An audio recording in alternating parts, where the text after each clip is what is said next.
Shut up and sit down.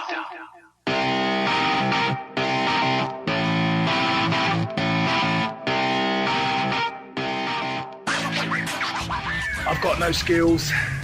What do you want to do about it? The day is fine, so I take my bike for a ride. You are listening to the Dial Podcast with Matt Grand, Evan Price, Lance Hepler, and Jake Von Turing. Can you handle it? Listen to find out. I turn onto the road to go downtown. You have no skills and you're a loser!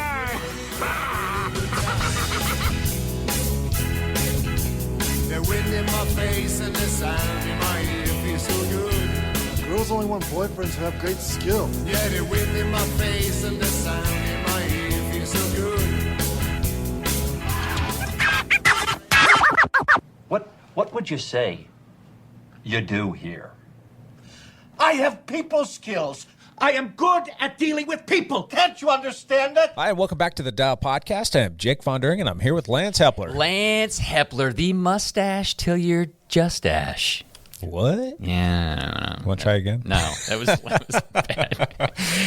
bad. Sitting his right, we've got a guest with us today. We've got Alan Plank. Alan, welcome back. Hey, thank you very much. Hope you can all see me talking here. I can see you talking. That's good. That's all that matters. Yep. It's just you and me, Alan. All right. What's up, gents? Did you guys have a good weekend? You guys did bike racing things. We did bicycle racing this weekend. Yeah. The food, the calories in my body are just starting to come into my brain. So just give it a minute. Give it a minute. In. So, yeah. You guys did some bike racing, so let's do some backpedaling. Let's hear it. Who wants to go first? Who's going first? That mustache has got to go first. I actually raced 4 times this week. I raced quite a bit. I went back. I talked about this last week. I did go back down to the Twilight Cyclocross Series down in Springfield, Oregon, near Eugene. And I did what I had talked about doing last week, where the races are only like 30 minutes roughly.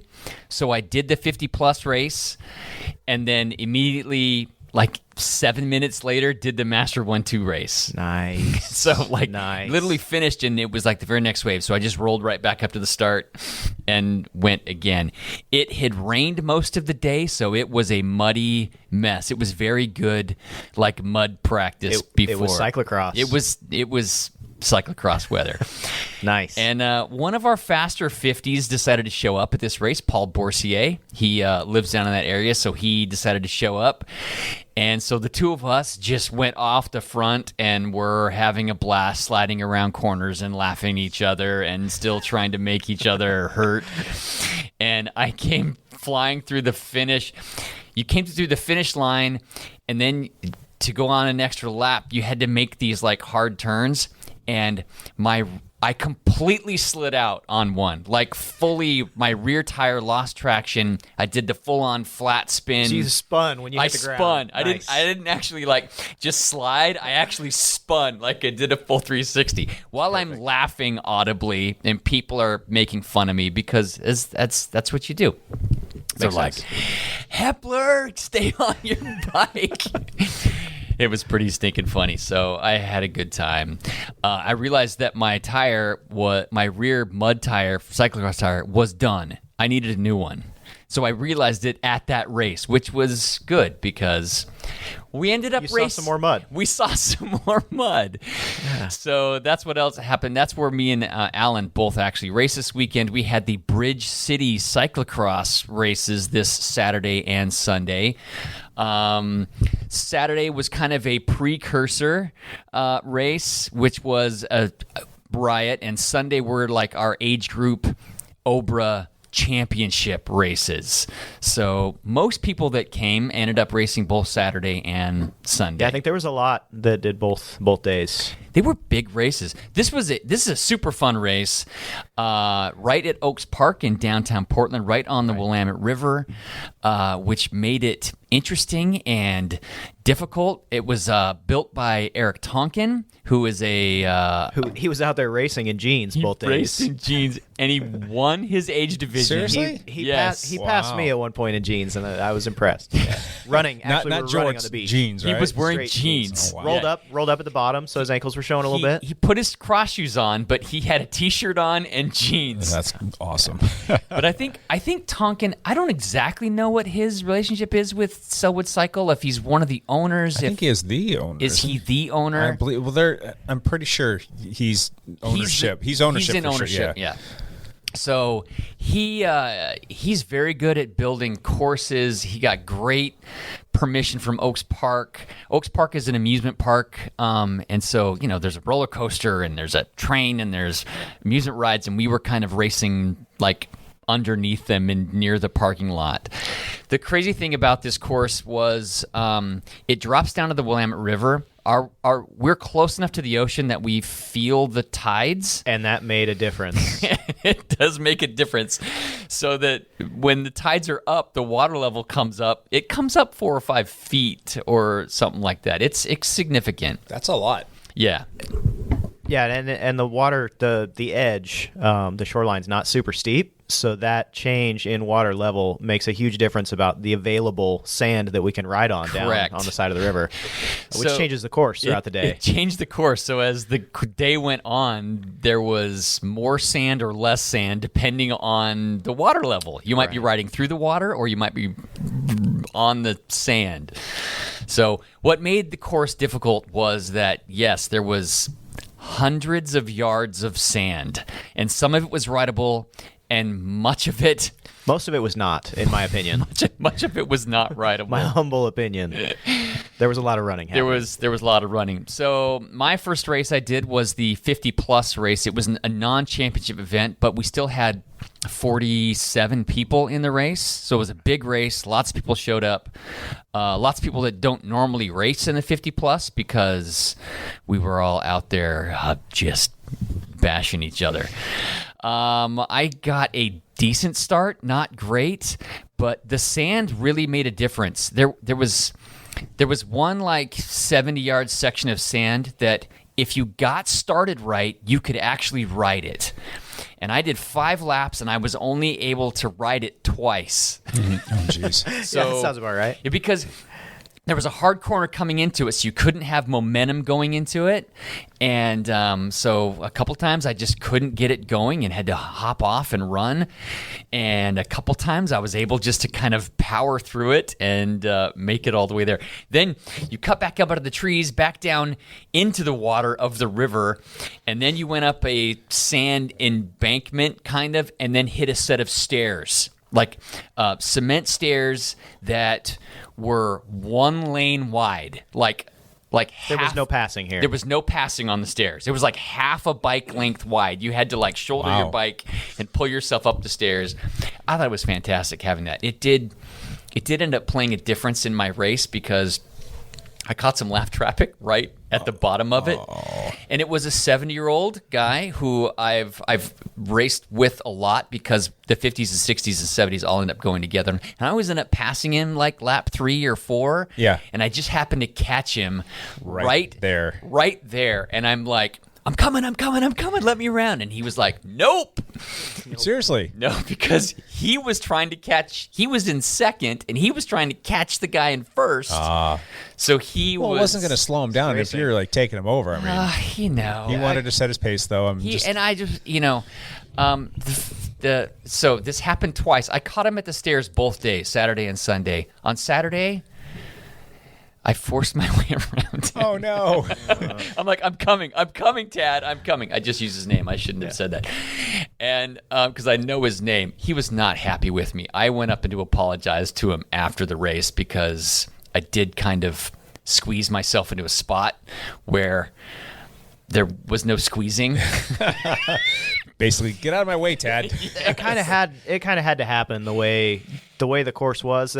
People did that to me. I did that to other people. I think during the race as well.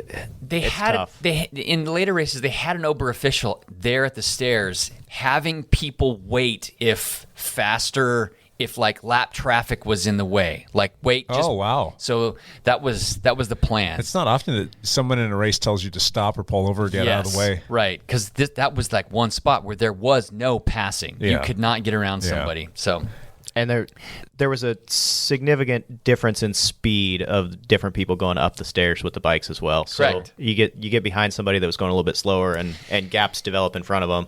I could skip steps and pull myself with my arm, and Yeah. so I was moving pretty fast. The 74-year-old wasn't doing that. 74 years old, though, is pretty freaking awesome. Out there freaking doing a out there. That's why- cyclocross race at 74. I can't even go out there and do a stinking cyclocross race because I'm broken down. That's why I went up to him and after him, I'm like, Tad, I'm so sorry. I'm like, I kind of shoved my way around you. I apologize to him. He said it's all good. The next day, when I caught him, I wasn't quite as in contention. And I just said, Tad, I'm right behind you, but it's all you. Just There you go. go. There you go. And he was totally cool with it. And he ended up making the podium. I did not. Anyway, the first day, I ended up taking 7th out of 47 people or something like that. Well done. So I was pleased with that. Immediately after the race, my back started to ache like crazy. That's what I wanted to hear about.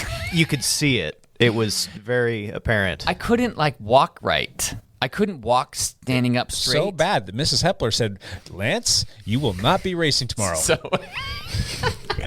I go home and she's like, how'd it go? And I'm like, well, she goes, wait, you don't look good. And I'm like, I don't feel good. I'm going to go sit in the hot tub for a while.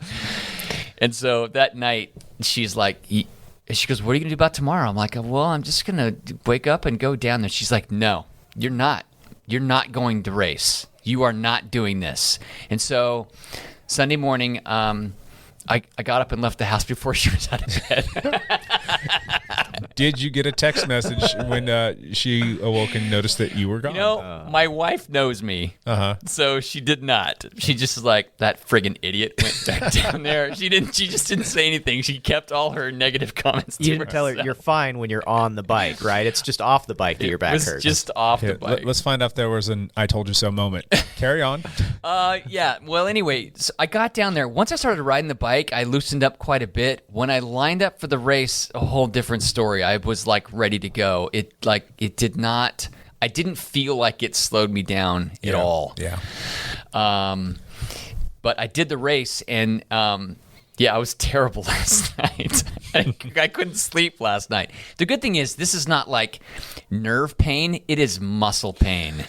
So, what are you doing this afternoon, Lance? What are you going to be doing for the next, 6 hours, 7 hours? I'm driving to Utah. You sit in your car and I'm just sit in the car and drive. That ought to feel just fantastic. Yeah, I didn't do any of it right. So the race, however, it was the 50 to 54 age group because that's how USA Cycling does it, is 5-year age groups. And it's all the 1, 2s, 3s, and 4s. So no elite race, no category races. It was just age group racing. So that meant in my 50 to 50 age group, there was 4 guys that all normally race like Master 1-2 or Open 1-2. Yeah. That were in our race. Legit, yep. They were legit. And they smoked me. I barely cracked the top 10. I was 9th in the race. Did Paul win? Paul Boursier? Paul Boursier won. So the guy I battled with on Tuesday, and we had a blast with, he ended up winning. Danny Weichel was second. I saw that. Yep, Good he is on him. 49, so his Race age. cross range is 50. And Shannon Scarrett, the former pro, he was third. Wow. So Danny rallied pretty good. He has not had a good start to the year, but he was feeling better on Sunday. So good for those guys. So guys that I normally battle with, Rick Metz, he was 8th right in front of me. Me and Terry Hamness battled for like a couple laps. He was ahead of me for a while. Terry is getting faster and stronger. I love it. We were just having a blast. Yeah. The two of us. We kept trading positions and we're like coming through and people were like, Yeah, we were watching on the sidelines, and each different one of you in front each time. Yes. It was fun to see. It was fun. Awesome. We kept battling back I think and he's forth. quietly got you in his crosshairs. I'd be dude. watching out. I would be honored.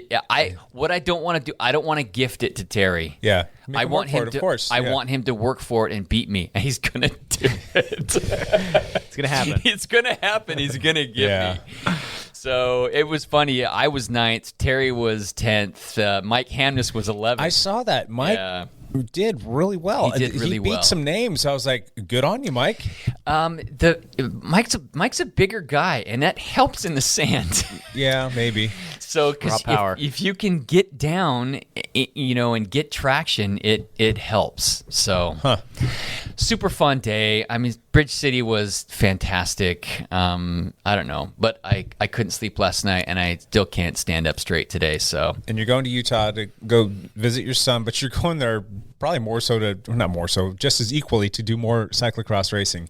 Is that going to have any bearing on this whole back issue, you think? I don't know. We'll see. If it's muddy, if it's dry, the race will be great. Fine, yeah. But the courses in Utah tend to not be as technical. Yeah. I'll just say that. Okay. So I'll go down there and warm up. And what am I talking about? If I pull a bike out of the You're fan, gonna I'm going to race. Sweet. So anyway.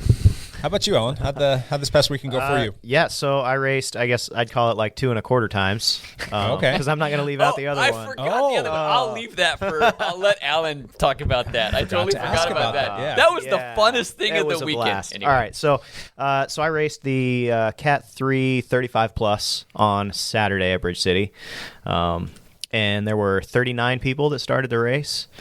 And it was exciting. It was fast. Some of the guys that have been racing the Harvest Cross in that category didn't show up. Some of the front leaders of that weren't series. there. Yeah. So, but there were still some fast people out there. I managed to pull in 4th on wow. the race. Well done. I really wish that I'd had my GoPro set up because I have a little session camera that I can mount on my bike. And at one point going into the sand down at the river on the first time, I did a somersault with my bicycle because there was a big pit like right as you enter the sand.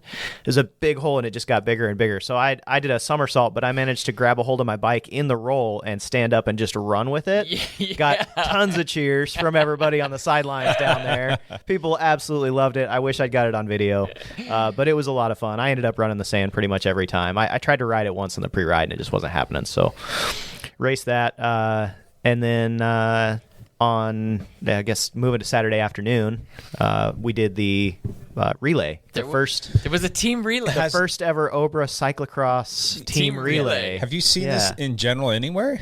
I don't. I mean, we've done it at short track did before, short and track. it's a blast. But have you guys No. ever seen this in cyclocross before? I've never seen it anywhere. Do you think it's going to be a thing? It should Dude, be. It was so much fun. Everybody was engaged. People stuck around just to That watch was the race. point right there. Was people Yeah. stuck around and watched the faster races. We ended up having 2 teams. So Sure. it was teams of 4. Everybody did 1 lap. Uh-huh. And there were 7 of us who stuck around to do the race. We had to recruit others because some people did leave. Yeah. But It was a Le Mans start. It was a Le Mans start.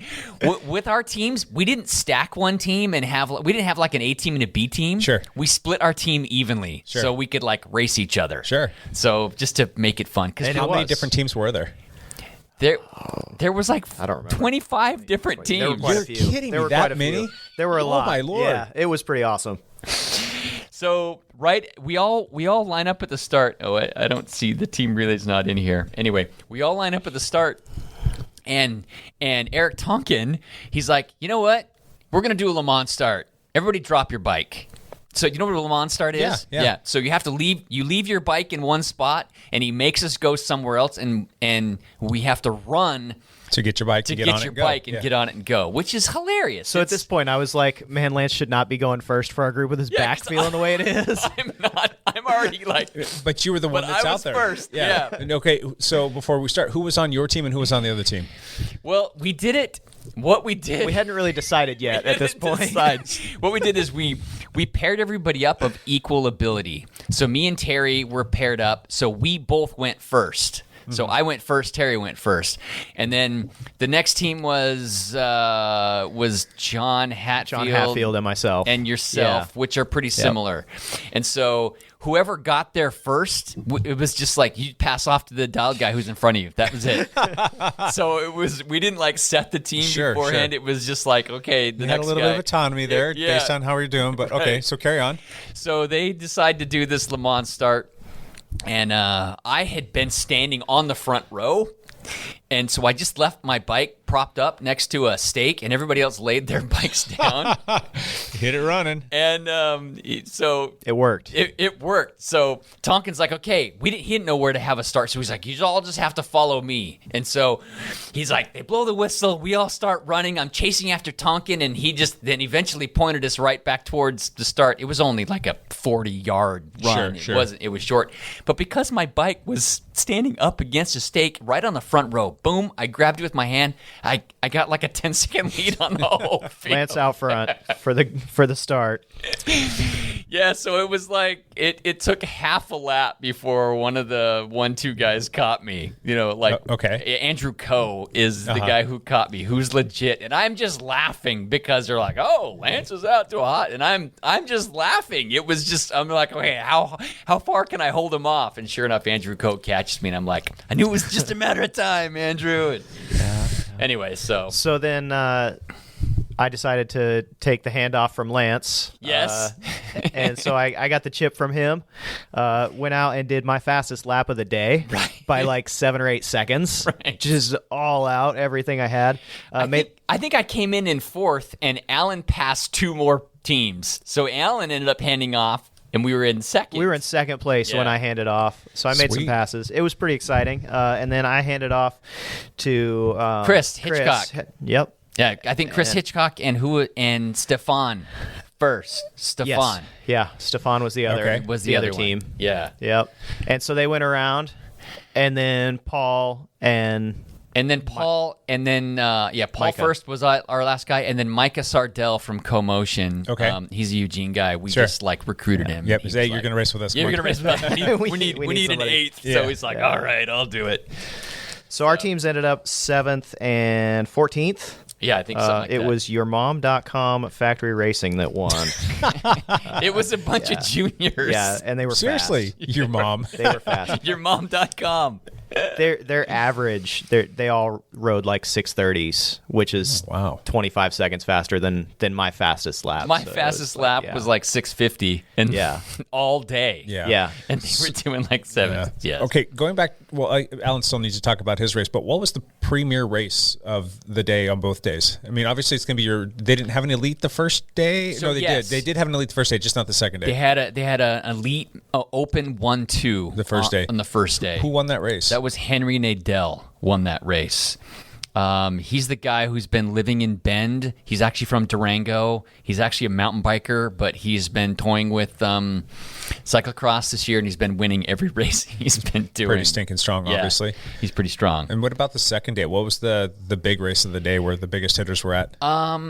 Everybody raced in their own category, age their own groups. age group. Yeah. So the category didn't matter. It was all about age. Was there one particular race that was the biggest? I know that the Masters field's generally a little bit bigger than everybody else, but was yours probably close to the biggest? There was only 30 in my 50 to 54. The Oh, wow. 5-year age group still had 30 people in it. They did have a single speed race Sure. on Sunday, and lots of people did that. I can imagine that was The pretty... single speed was big, and that's where a lot of fast people were as well. Huh. So yeah, they were like legit races all day long because it was all age group. Okay, so it's just So- kind of fun to watch in general, right? It was. Okay, was very cool. much So tell us about your state championship race, Alan. So then the state championship race, I was in the 35 to 39 category. There were 20 of us, and same thing, all the categories mixed together. So Stephen Hartzell ended up winning that one. Yeah. And he's really fast. He actually almost lapped me by the end of the 40 Yeah. minutes. So and I still pulled out 8th there, so it was pretty well done. exciting. Which is fantastic. It was a significantly harder race on Sunday because it rained a ton Saturday evening. Yes. and was still pretty wet. Did going they into change Sunday. the course layout at all? just minorly. Gotcha. Yeah, but there were some muddy sections, kind of muddy on Saturday that were just swamps. They were just peanut butter on Sunday. And like some off-camber stuff that was all rideable on Saturday and was not rideable on Sunday because it was all chewed just up. A mess. Yeah. So for a lot of people that don't know Alan is, well, he kind of started this whole like bike racing thing in triathlon, and he's kind of dipped his toes in the water of road racing. He's done some cyclocross racing. Have you done any mountain bike yet? I did a 6-hour race in Prescott last year. Okay. While I was Oh, cool. gallivanting around the country. Yeah. Okay. That was brutal. You have to pick one discipline for the rest of your life. Which one's it going to be? We're going to put you on the spot, my friend. It would be cyclocross. Would it be cyclocross? Yeah, it would be cyclocross. So you would ditch triathlon for that? Yeah. You hear that, Matt and Evan? Sorry. Another one converted. The atmosphere around a cyclocross race is It's fun. it's just fun. Yeah. It's just fun. It's big. I'm just surprised that it's not everywhere and it's not bigger than it actually is. Because it's not hard to come up with a place to have a cyclocross race. Like a road race, that's not easy. Criteriums are becoming more and more difficult. Right. Circuit races are tough. It's not that people don't want to do them, but it's just hard to find municipalities will let you actually do that. With a cyclocross race, you can just let your imagination run wild. You can come up with some pretty cool stuff in a pretty mundane place. Yes. Small So- spaces. Yeah, so they I'm really squeeze these in. Yeah, I'm just surprised that they aren't bigger than they are, because I mean I had heard of it before I moved to Washington, and nobody like, oh yeah, I know what cyclocross is, and I've heard of it, and I've maybe seen a race or two on TV, but you've never been immersed in it. And then I moved up here and I was like, oh good Lord, why isn't this everywhere? Right. Yeah, it's a lot of fun. A case in point, I'm going to go to Utah this weekend, and I will race the 45-plus Masters division, and there'll probably be 15 people. Yeah. Or 20 people in the race is what I'm guessing. Whereas this Saturday, just in Portland, we had 47. Yeah. So, and I think over the past 5, 6, 7 years, it's seen a slight decline here in the area, if I'm not mistaken. I mean, it's still like the biggest thing on the calendar all year long in terms of participation. Yes. But the numbers are down slightly, and I don't know if that's just because there's so many different things out there in the world to choose from, or maybe it's just not necessarily run its course, but I don't know. There's something, but it should be bigger than it actually is nationwide. You would think. Yeah. It's really big in the Northeast as well, Massachusetts, Vermont, that area. But it just hasn't quite caught on everywhere. But maybe it will. Yeah. If you're listening to this, go pick up a bicycle. You can go. Alan started on a mountain bike, and just go try it. Go watch it. Go do it. It's that time of year. If you can find one locally, go out there and do it. So, cool beans. We had lots of teammates out there too. Oh yeah, tell me about some of the notable. We had our own Tiger Westerfield won the under 23, the 19 to 23. Yeah, the U23, which was 19 to 23 age group. For the national state championship. For the state championship. Oh, good job, Tiger. Got himself an Obra jersey. Paul First won the 23 to 29 division. Really? Yes. So good for him. Good Lord. Of course, Whitney Hayden won the 10 to 13-year-old girl division. Crushed it. Yeah. But she's 10. Didn't she win both days? She won both days, correct? Yep. Whitney, good job. Yes, we had a lot of good performances. So Gotcha. I know I'm forgetting somebody, but forgive me. Well, if we circle back later on with some names, we'll give you that opportunity. Hey, we interrupt this normal triathlon takeover with the Champ Bailey news special. Champ Bailey, are you here with us today, buddy? Champ Bailey is here. Champ Bailey right here in the house. There's a lot of news today. There's a lot of news. A lot of different things going on, and we would normally do the Triathlon Takeover this week, but breaking news again, if you've been hiding under a rock, there's not going to be a world championship race this year. They're going to push it to next year, and there'll be 2 of them next year, if I'm not mistaken. I think so, yes. Okay. So the Ironman World Championships in Kona is not being held here in October. It is being pushed to May 7th, and it is going to be in St. George, Utah. That's right. So no race. Traveling to Hawaii is complicated right now, and I think they just didn't want to overcomplicate it anymore, right? I didn't see the reasoning behind it, but I get it. Yeah. So that's happening, and then they're also going to do the World Championships again In October. Is the plan. Back on the Big Island. Back at Kona.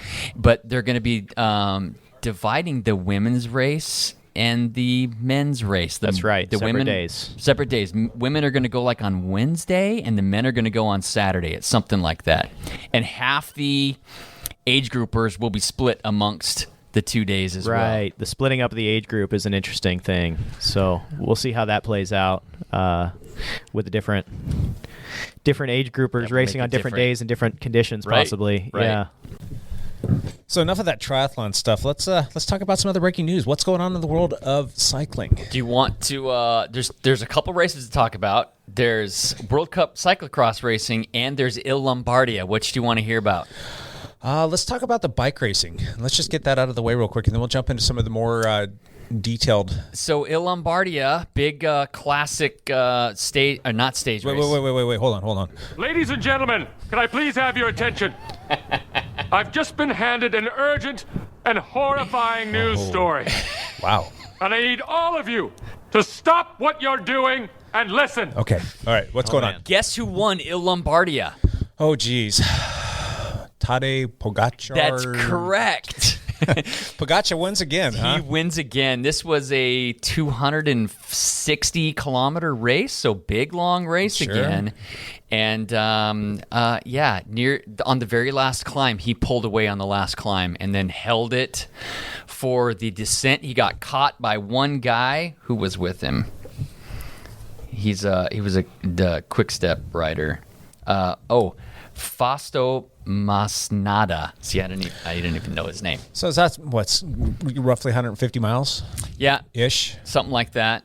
And don't be suspicious.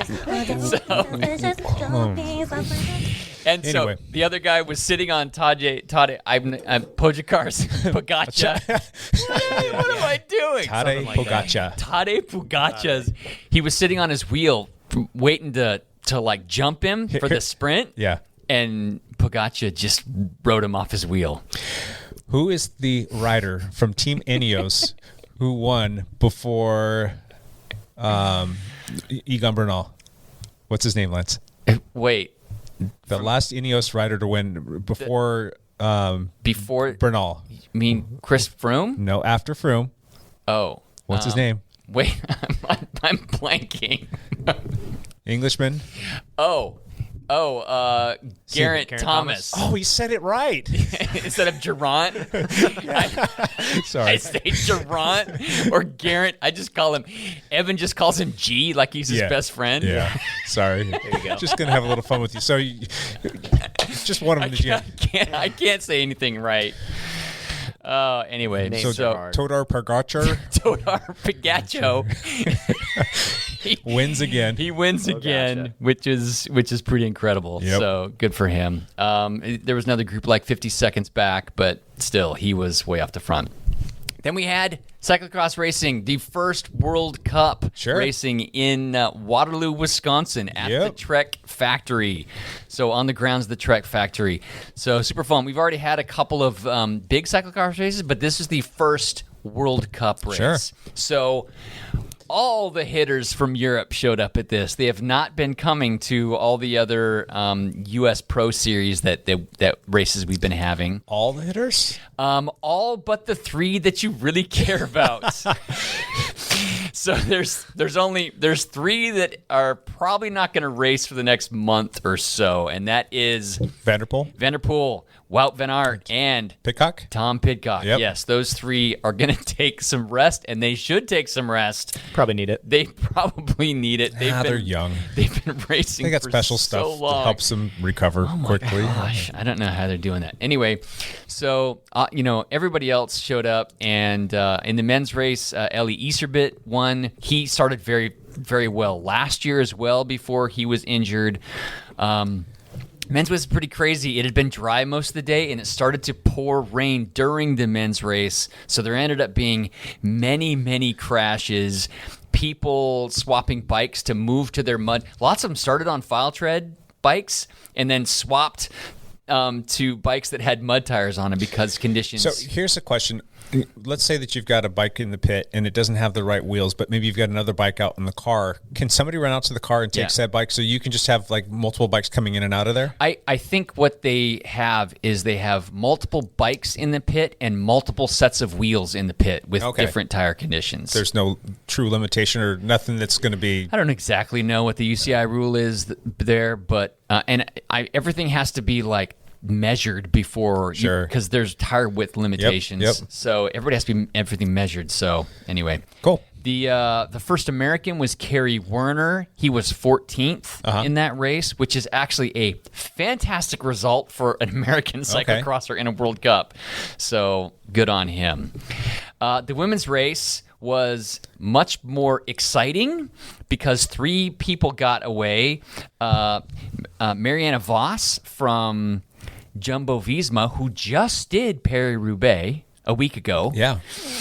And Lucinda Brand, the current world champion, and then also Denise Betsema, who always hot starts. So those 3 were battling right near the end, and Lucinda Brand was in the front, and I believe Marianne Vos got around her literally with 30 seconds to go in one of the corners and ended up winning the race. Wow. Just out sprinted her.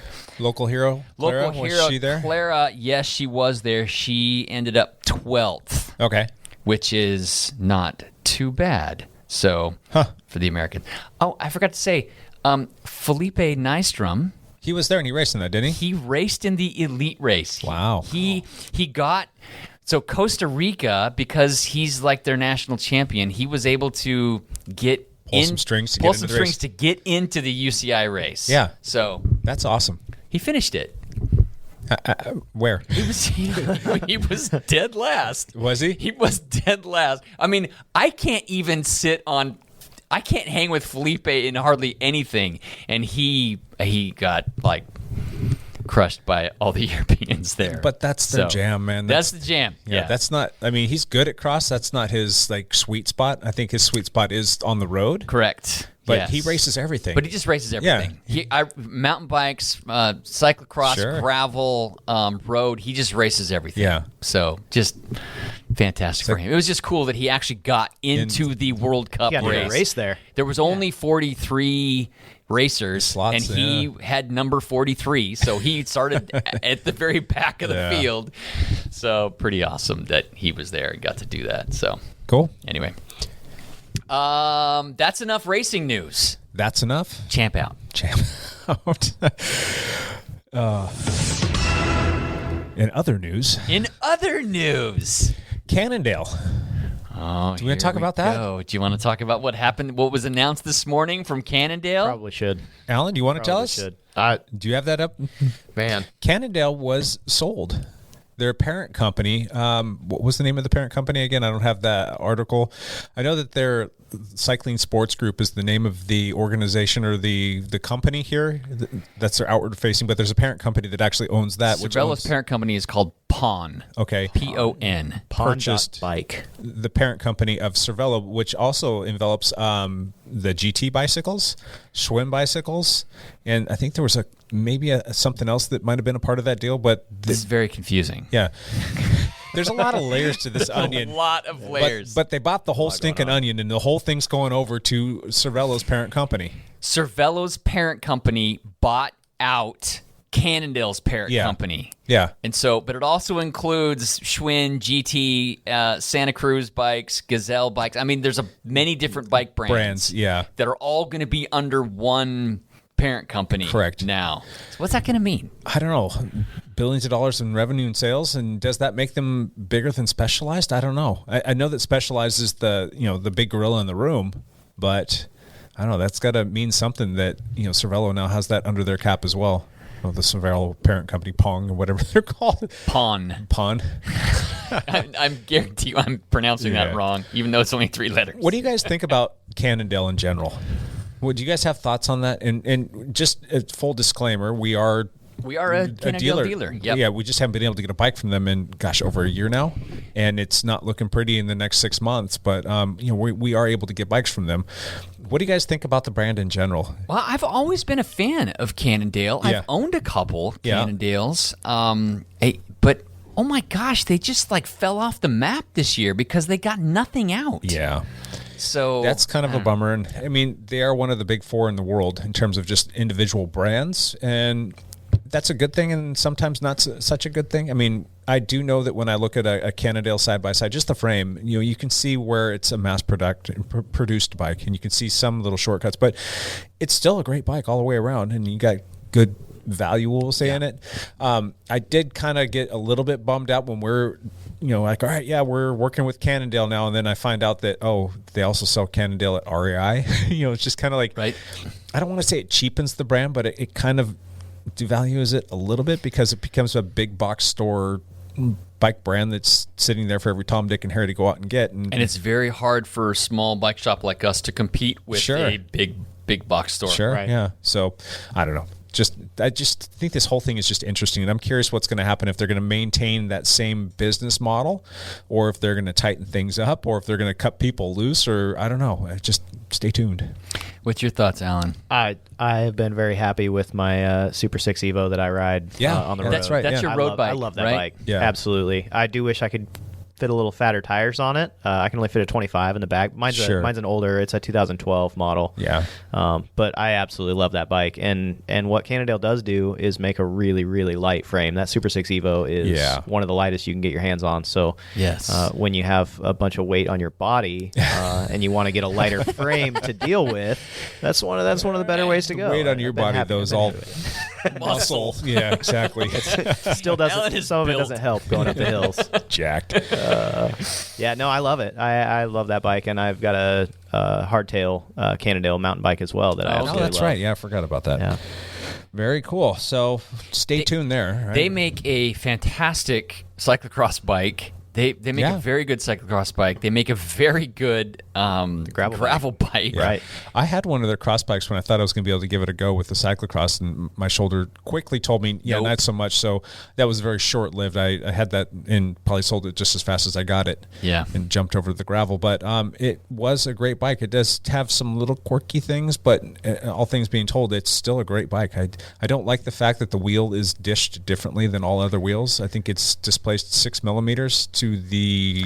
It's strange that they do that. It's just like an asymmetrical geometry that they use in that rear triangle for different reasons, and it's just kind of a bummer if you want to swap wheels with one of your buddies. Your tire is just going to be sitting... You can't do that. Yeah.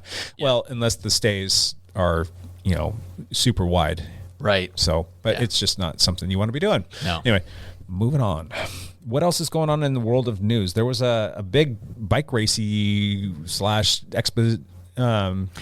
The Sea Otter Classic happened this weekend. It's normally in the spring. It was in October this year because it's been canceled for like a year and a half. That just kept throwing me for a loop because it's always in April, if I'm not mistaken. It's always in April. And wait, in October? So Sea Otter Classic is down in Monterey. Yeah. Yeah, Monterey area. Don't they hold it at is there a racetrack? There's like a motorsports racetrack there, right? Yep. Is it Laguna? I think it is Laguna Seca, yeah. Okay. So, and just in case anybody who's listening that listened last week when we had this long conversation about Wahoo, and Wahoo was supposed to be on the podcast this week. That. They were at Sea Otter, and Sea Otter, they're not here. They were at Sea Otter. They had to get a bunch of questions approved, and that's rightfully so. But they were so busy at that they weren't able to get all of their I's dotted and T's crossed. So they had to ask us to push back just a little bit longer. It probably won't be next week because that doesn't work for our schedules, giving some logistical stuff. Maybe the week after that. Yep. They will be on. They'll be on. That's the primary reason why they weren't on today. But of course, we make plans and they fall through because that's what happens sometimes. Yeah. So anyway, So back to Sea Otter. Sea Otter is it's one of the bigger industry events that happens besides like Interbike. Well, there really isn't an Interbike anymore. That's a good point. There's just Eurobike. So this is like the premier expo kind of thing for people to show up to. They have races there as well, but there's also a big industry like let's show off our new stuff type of thing. Yeah, there's a lot of stuff that's released or announced there that comes out of that. Did you know that, not that this really matters, but the ownership group for Sea Otter changed as well? It went to Lifetime Fitness, didn't it? I think so, yeah. Which also does... they do a lot of triathlons. They do a lot of triathlons. They did... It's not Dirty Kansas. It's called Unbound. They did Unbound this year. Okay. So that's interesting. That crazy. Went to that. Any announcements there? Any new stuff, Mr. Hepler? Well, there was a few tech things that came out. None of it was actually super interesting. Yeah. There is a helmet that a company has developed that... It's called CAV, and they 3D print the helmet. So you send them your actual head measurements, and they build a helmet specifically to fit your noggin. That's pretty interesting. cool. It is. Now, what kind of technology is built into that? Are we seeing MIPS or the WG11 or something similar? Does it have any of the information there on that? And does it look cool? And does it look like it's comfortable and lightweight? It's like a honeycomb. It's like type. a honeycomb type. Sure. The foam? Foam. Yeah. Yeah. So Yeah, they which call is it Wave different. Cell. Wave Cell. So something that Trek was doing. Wasn't Trek doing Wave Cell? Something with the helmet. I think they got a lawsuit attached to that because never mind. of the claims. Sorry, Trek. Yeah. Anyway, it's exhilarating podcasting because you can't see exactly what we're talking about. What we're talking about. It's kind of a cool. The company is KAV, and it's a startup. The helmet does look pretty cool. It's different. Yeah. What else was unveiled? There's a company called Moonsport that came up with a bike mount that has a headlight attached to it. So like a computer out front mount with computer. Okay. Sorry, I said that totally wrong. No, close It's a bike computer with a light built in. Yes, it's the bike computer mount with a light built in. Yeah. That's rechargeable, which is kind of cool. Did it say how many lumens it was? No. I'd be curious to see what that is. If it was like 200, it's like, yeah, that's just your daytime runner. 1 watt is what it says. 1 watt, huh? Yeah. Yeah, see, the information they have given us is Limited. poor. Guess we need to go to Sea Otter next year. This is great. We're gonna have to. This is great. This is a great expose of the Sea Otter tech. They also have a set of pedals with lights built in as well. So Like flat pedals. People who like city riders, Commuters who and ride whatnot, yeah. commuters have flat pedals. There's Now, like it lights looks like on it's got the rear light on the back and the front light on the front. Like, what happens if you spin it over? flip it upside down. Don't do that. Yeah. Yeah. So you got to look down at your pedals and try not to crash into something. The exact same thing. yeah, Interesting. yeah. All right. There's a seat post that has some suspension in it, which Now- that's been around. Yeah. This might be a different It's got company. like a pivot kind of thing in there, spring loaded or something like that. Now, you did mention that your buddy Ryan Lee, who is a commentator on this every now and then, there's this podcast. He has done some commentating, yes. Yes. He has a hardtail that he has one of these like little spring-loaded seat posts that give just a little bit of flex to your Cool or janky? I wouldn't. Jury's do it. still out? No? Jury's still out. Yeah. If you can get a hardtail for like $1,500 and then get a little bit more suspension with a seat post like this, that's pretty affordable. Yeah. Whereas to get a really decent full suspension bike, it's like $5,000. And Right? so it says it's got 20 millimeters of travel. So that's something. Speaking of full suspension bikes, did you happen to catch the video that Dylan Johnson put out this morning? I did not see that. Dylan Johnson did a video and started to break down the science on energy loss between a hardtail and a full suspension mountain bike. What do you think he came up with? There's definitely energy loss in a full suspension. No? Nope.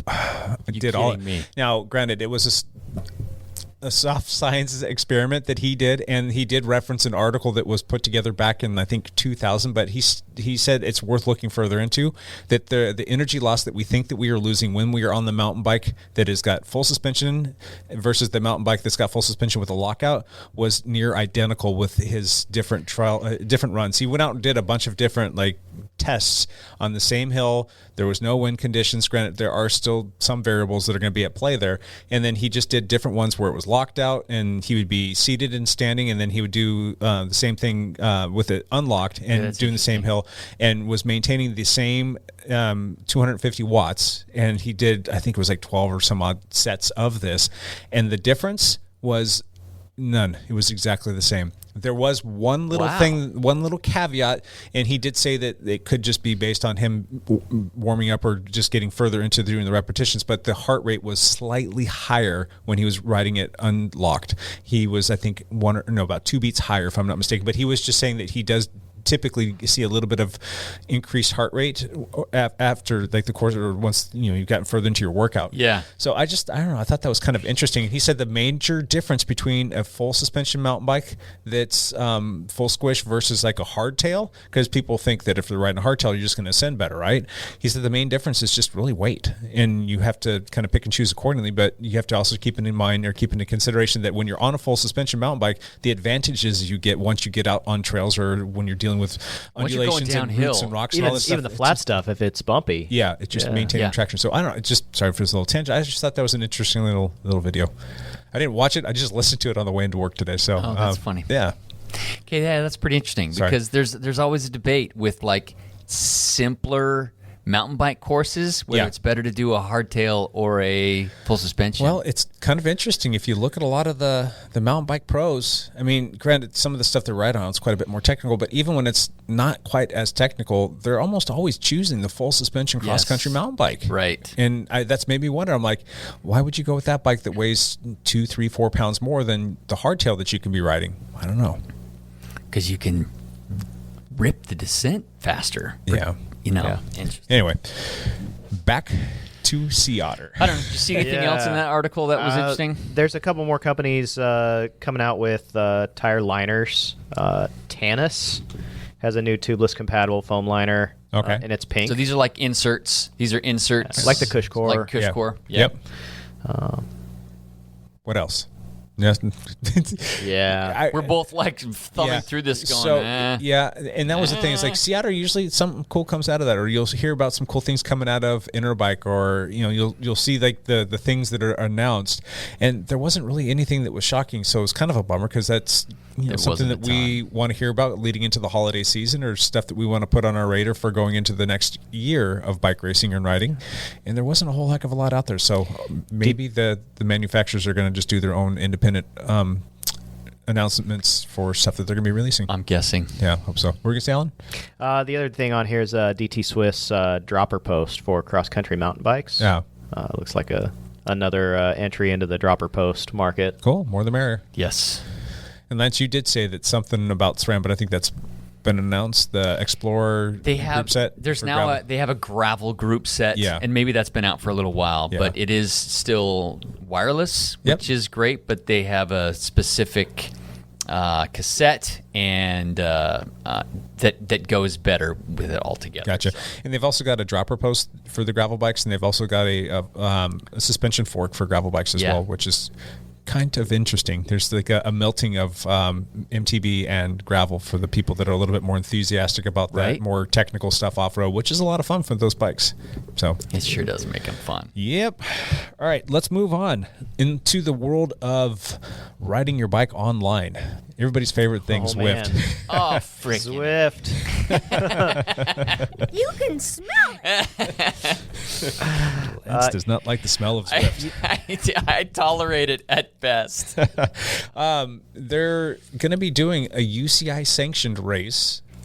Now, UCI World Championship. Yeah.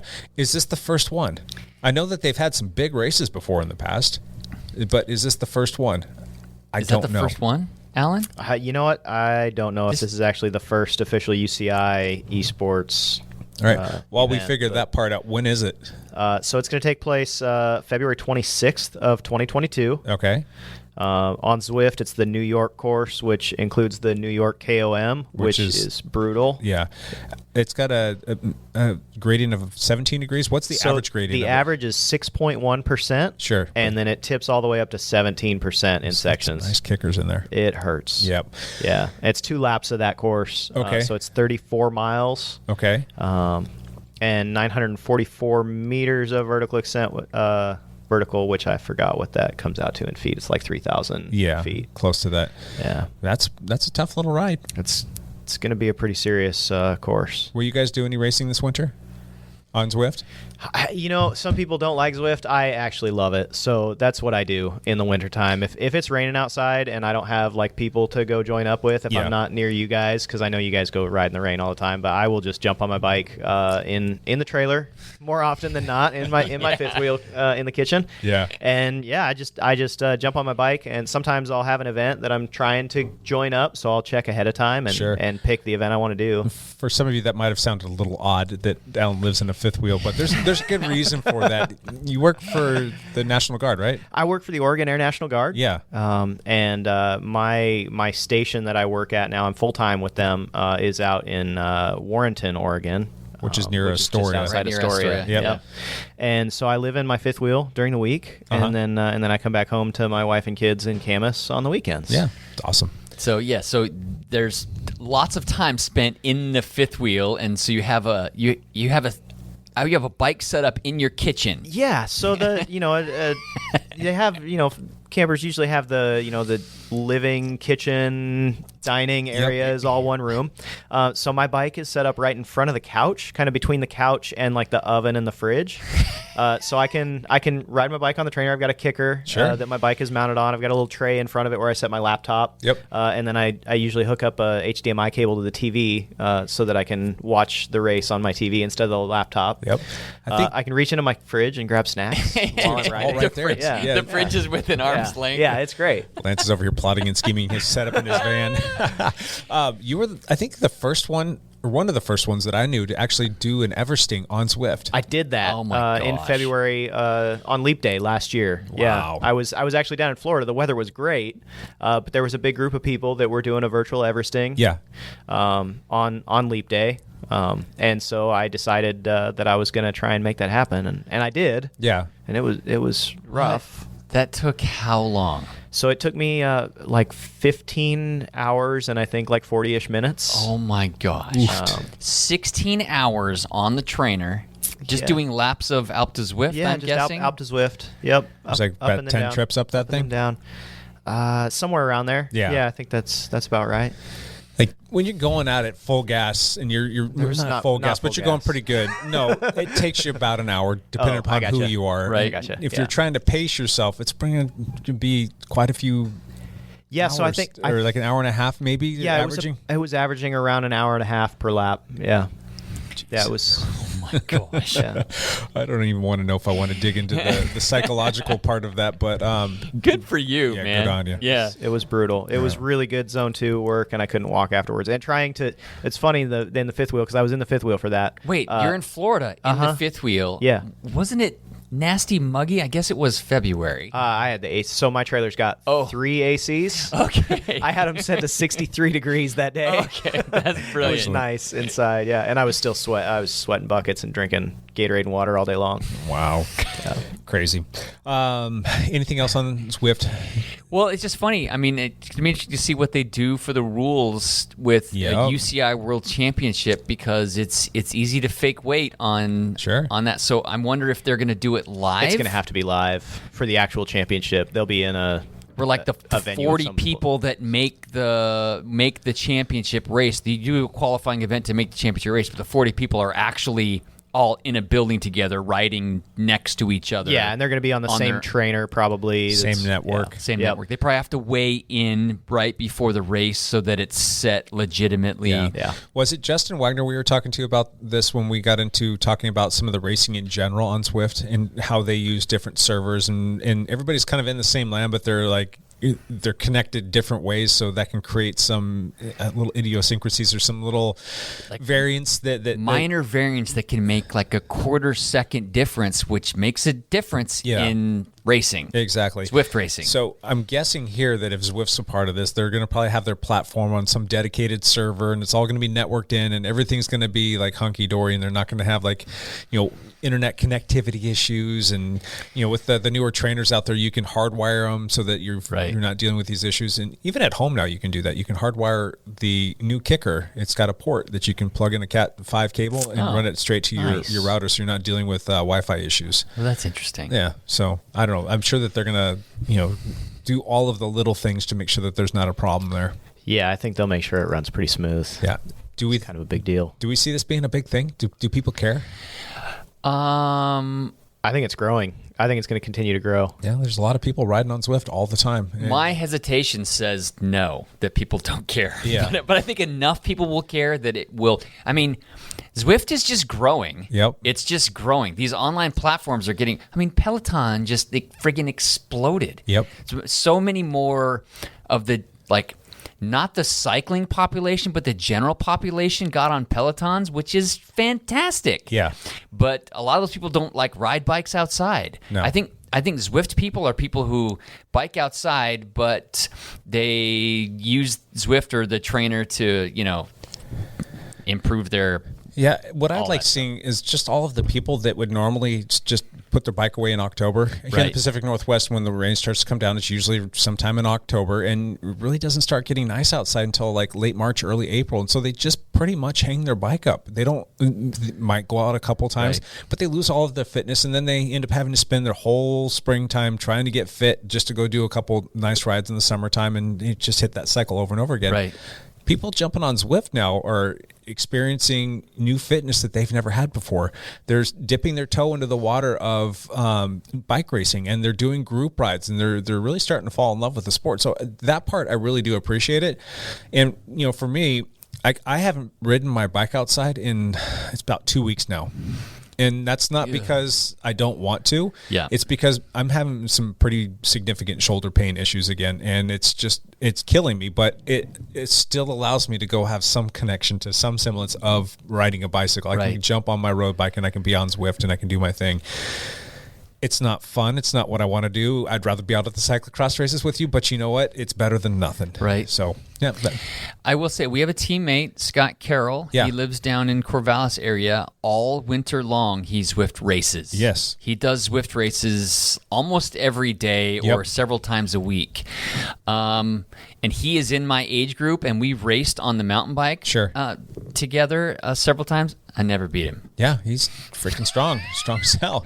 And it really develops I was close. motor. Yeah. I was like 3 seconds off at one race, but I never beat him. When you go do the race, that's a whole different paradigm than just doing a training program, and you get into that mindset of like, I'm going to push myself harder than I would do by myself. So if you really want to sharpen yourself up, go jump on a couple of Zwift races or join our dialed group rides. Those are usually pretty fun too, and those are going to be starting up tomorrow, believe it or not. Tomorrow. I was going to ask. The announcement hasn't gone in. I guess we'll spoil half of my one last thing, but this won't come out until after that. So yeah, we'll get all the bugs out of the way for the first week back in season 5 of us doing this, believe it or not. But yeah, anybody can come join us on that ride. It's a lot of fun.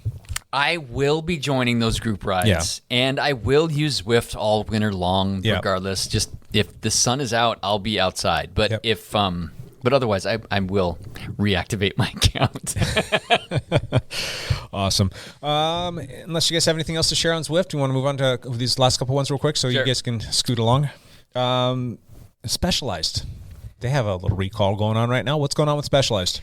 Specialized is recalling their Tarmac SL7 bikes. It is a voluntary recall. There is an issue where, let's see here, stress of the headset may initiate a crack in the fork's steer tube. So, Son of a biscuit eater! That would suck. You do not want your fork to break while you're riding it. And obviously something has happened, and it's happened enough times that they have decided it is worthy of a voluntary recall. Yeah, usually when it's voluntary, it's one of those things where it is kind of piddly-dink, but they're doing the whole CYA thing, and they just want to make sure that all of these things are taken care of. I know that BMC had an issue with their forks back in 2018, and there was just a handful, and like I was talking with them, and nothing ever came of it in the North America area. It was like 1 or 2 incidents over in Europe, and they just decided, you know what, it's better for us to play the safe card, and they had everybody that had a fork that fell within a certain serial number range send it back in, and they sent you a brand new one. It was something that they took care of. So I'm sure that Specialized is probably in the same boat. Sucks that they're having that happen to them, but if you're riding one of those, it might not be a bad idea to go see your dealer and get that thing swapped out. Yes. All right. Anything else? We did Sea Otter, we did Zwift, we did the racing stuff, Specialized, Cannondale. One other thing I got. You guys got anything else? No. Did you guys hear that Philippe Ogana might be taking a stab at the 1 hour record in 2022? I did see that. Wow. Do you think that he's going to have... Dude, he is an animal. Yeah. That guy can time trial. Oh, yeah. So that would be fantastic. Wasn't there somebody that just recently took a stab at it? But they weren't on like the WADA list, so his attempt was not official. Really? Because they couldn't ever, like, he wasn't registered with the World Anti-Doping Association, so they couldn't verify that he was truly clean. Well, if he was clean, he can go do it again, right? He's got a good feel for it now and take another stab. But Felipe Gana has a UCI license, so he is on the WADA list. Yep. Yeah. Do you have the details on that 30-minute effort that he put down? No, I don't. Go for it. Well, I don't have the full details on it, but it looks like he just recently did a 30-minute effort, and that's kind of what led people to believe that he's going to be going for the 1 hour. And you don't have the details? I don't. Oh, geez. I'd be curious to see what those stats look like. I mean, it's got to be north of 400 watts for the 30-minute effort, given how strong that guy is. It's just absolutely bonkers. It's amazing. What bike is he riding? The Specialized? Is that what he's on? I don't know. No, we got lots of, I don't know, sir. Granted, I did just drop that in your lap, and maybe it was me that should have jotted down these answers to the questions. So he averaged 57.5 kilometers an hour for a 30-minute test after the gyro. Wow. Giro, yeah. Yeah. Thanks, Lance. 57.5. Yeah, I'm helping Lance out here. That's pretty impressive. Just while you guys are looking up some of those stats, what do you say? Do you think he breaks it? Yes. You gonna say yes? Alan, what do you think? I don't know. If he does it, you don't know, huh? I mean, he's got a shot. He's definitely got a shot. He's strong. Yeah. I'm going to say he does. I think that when that guy has the spotlight on him and he's under the microscope and everybody's looking, I think that he's got the prowess to make it happen. So I'm going to say, yeah, he's going to do it. Don't they usually go to Mexico City to do that at the velodrome where it's at 7,000 feet and the air is a little bit thinner? And possibly, yeah. I think that's one of the places that they go to. But you start getting into the hypoxia situation where if you're just holding watts and you're not doing the big bursts where you're suffering. I don't know. He held 35.7 miles an hour for 30 minutes. Could you imagine if he showed up to It's like my full sprint. My full sprint for 8 seconds is 35 miles an hour, and he did it for 30 minutes. Yeah, when we do just say the local Jack Frost, which is just a 20-kilometer race, and it usually takes, if you're super fast, you're in the 26, 27-minute time, and those guys are going 28 miles an hour. Granted, he's on a velodrome, and there's no wind. He's wearing a speed suit and all that other stuff. Track bike. What do you think that guy holds if he goes out and shows up at a local little race, a little 20K? I mean, oh my God, everybody's like, ooh, look at me. I was 27, 28, 29 miles an hour. Evan and Chris Hannell that have that KOM out there at Frenchman's Bar, they were at 28 and change. It's 28 miles an hour, yeah. For a 14-mile segment. Yeah. So he shows up and he probably puts down 32 miles an hour and just absolutely obliterates everyone. That's otherworldly. That's pretty amazing. These pros are no joke.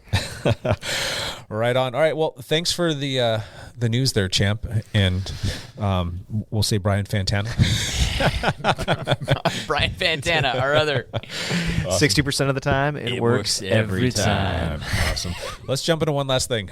Lance, what you got? I'm going to go race in Utah if my back doesn't completely implode on me. That's what I do. I'm going to jump in my van. And was it 3 races you have? There's a weeknight series on Tuesday nights in the Provo-Orem area. Sure. And so I'm going to try to hit that race tomorrow night. Cool. And then Utah Cyclocross has a race in Ogden on Saturday. So I am going to hit that. I'm going there to spend some time with my son. It's his 26th birthday.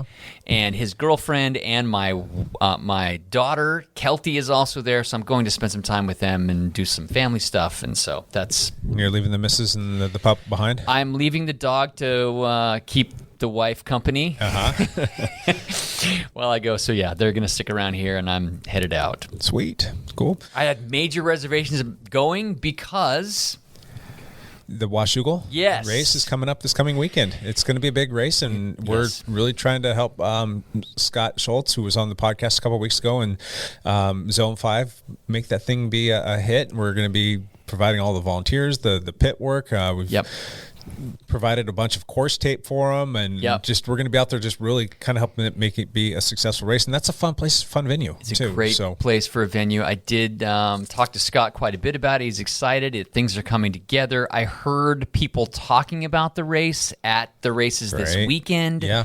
So that was also very good and cool to hear. Very cool. So. Yep. We'll miss you out there. Thanks. I know. That was my major reservation in going was missing Washougal. Fair enough.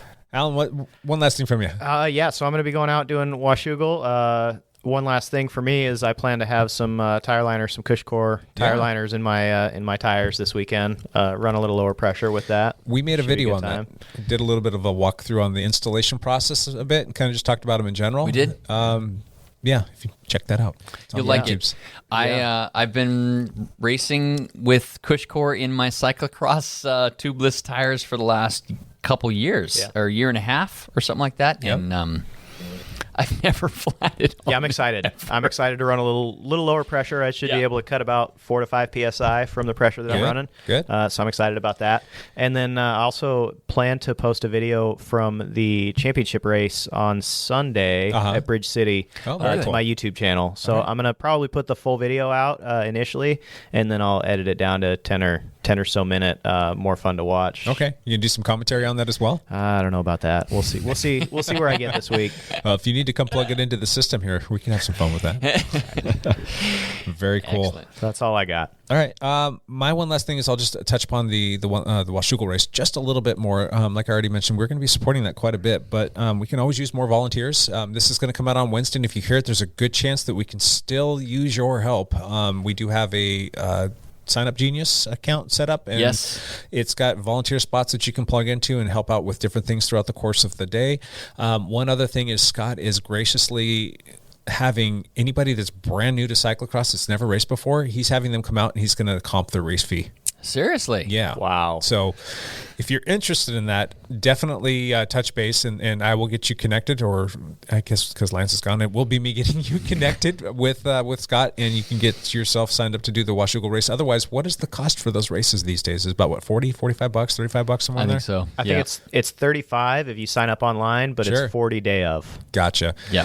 And it will be out there at the Washougal motocross course. That's a big property. Big property, like an 80-acre property. Yeah, so there'll be another event going on there, but that's the nice thing about this property is it's so big that you can have multiple events going on there. So it should be fun. There is some that other event might not be happening. Oh, really? So there's still a question whether the other event is actually going to happen or not. So it'd be good if it didn't. Don't be spooked off if there's another event, because it might not even actually happen. The property is so big. Even if it was going off, it's not a big deal at all. What else is going on with that race? There was something else I wanted to talk about, but that doesn't really matter. If you want to actually do the race and sign up for the race, it's posted up on Obra. So if you go to obra.org, you can go there and see the flyer. You can do the registration thing. You can, if you're not an Obra member, you can get a 1-day license, I think for free or $5 or something. It's cheap, and you can get yourself set up there to do that. There's races all day long. There's different age groups. There's single speed stuff. And yeah, it should be a lot of fun. And if you want to come hang out, we'll have the dial tent set up. And the thing that I was going to ask you was, what does the weather look like for this weekend? That was what I was curious about. I haven't seen a weather forecast for this week, so I don't know if we're looking at some nice days or if it's going to go to absolute crap again. It looks like it's going to rain. There's possibility for rain. Nice. Like at this point, there's a 50% chance of rain in the area. 60% of the time, it rains all the time. Every time. Awesome. All right. Well, Alan, we appreciate you joining us today. Thanks for having me. Always fun to have you on here and have you back. Lance, enjoy your drive to Utah. Take care of your back. Do you need anything for that back? I probably need a lot of things for that back. Do you have drugs? I'll take drugs. I could use some drugs for my shoulder right now, too. So you need to go find a good doctor or something. All right. Well, thank you for listening. We'll catch you next week. Until then, bye for now.